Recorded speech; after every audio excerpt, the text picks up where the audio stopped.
તો હાલો મિત્રો, એકવાર ફરી તમારું હિતેશ મિની વ્લોગમાં સ્વાગત છે। તો કેમ છો બધા મજામાં? જો આપણે અત્યારે પગી ગયા છીએ જગ્યામાં કે જે સત અમરધામ પાવઠી એમનો સ્લેબ ભીડવાનો છે। તો જો આ છાશ બનાવવાનું કામ ચાલુ હતું।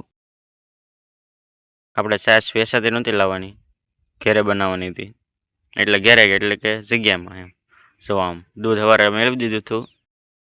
જો ફેરવે છે છાશ અમારે મુકેશભાઈ, બટુકભાઈ બે ભાઈ છાશ ફેરવા મળ્યા છે। જો અહીં રેતી પડી છે,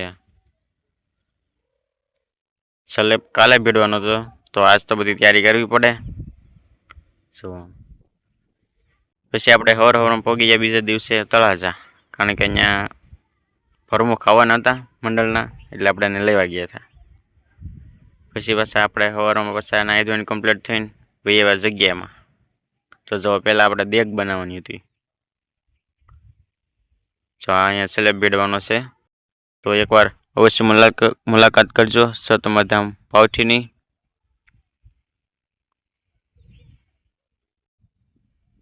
પછી પાછા આપણે રસોડે પહોંચી ગયા। બધા આયોજક મહેમાન બધાને આમંત્રણ આપ્યું હોય એ આવે, ગામજનો બધાય, એટલે જમણવાર ગોઠવેલો હતો। સો બધા મંડળવાળા બેઠા છીએ। બટેટા બફાય, પછી સલેપાળા નહોતા આવ્યા। જો રામાપીર બાપાની સુબી જો દેગ બની ગઈ છે, તો દેગ જવારી લઈ સવાણું કરી નાખ્યું છે બધું, લાપસી દેગ। બીજો બેનર લગાડતા હતા અમારા બે ભાઈ,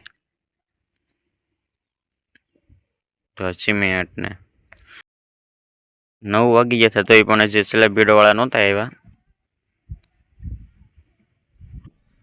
એ થોડાક મોડા આવે લાટ, એટલે વાર ન લાગે સ્લેબ ભીડવામાં। જો આમ ફોટા પાડવાનું કામ શરૂ છે। સત અમરધામ પાવઠી આપનું હાર્દિક સ્વાગત કરે છે એવું બેનર મારી દીધું। ફાઇનલી સ્લેબ ભીડવાળા આવી ગયા, તો જો પાણી બધું પાઈ દીધું એને। પછી ઉપાધિની જો તો આ બધું ફોટા જ પાડતા થાય છે, કારણ કે ફૂલ ને બધું શણગાર્યું હતું, એટલે ફોટા પાડી લઈ। તો આપણે 1-2 ફોટા પાડી લીધા। જો પાણી ને એવું બધું પાઈ દીધું એને। 2 બોલેરા લઈને આવ્યા હતા। તો તમે એકવાર અવશ્ય મુલાકાત કરજો સત અમરધામ પાવઠીની, જે ગોપનાથ રોડે આવેલું છે। જો અમારા મહેમાન બધા આવવા માંડ્યા છે। તો આ જગ્યા આવેલી છે પાવઠી બાજુથી ગોપનાથ બાજુ જાઓ તો ડાબી બાજુ તળાવ પાસે આવે, ત્યાં આ જગ્યા આવેલી છે સત અમરધામ પાવઠી। તો એકવાર મુલાકાત કરજો। તો જો આમાં લીપ ગોઠવવાનું કામ શરૂ કરી દીધું છે એ લોકોએ આવીને।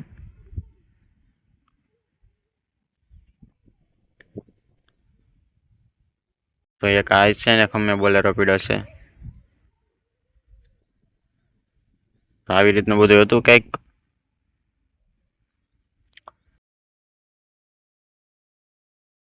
તો આમ ચાલુ થઈ ગયું છે કામ। તો બધા મહેમાન આવતા હોય એનું સ્વાગત કરવા માટે ઉભા છીએ આપણે અહીંયા છે જમણવાર ગોઠવેલું।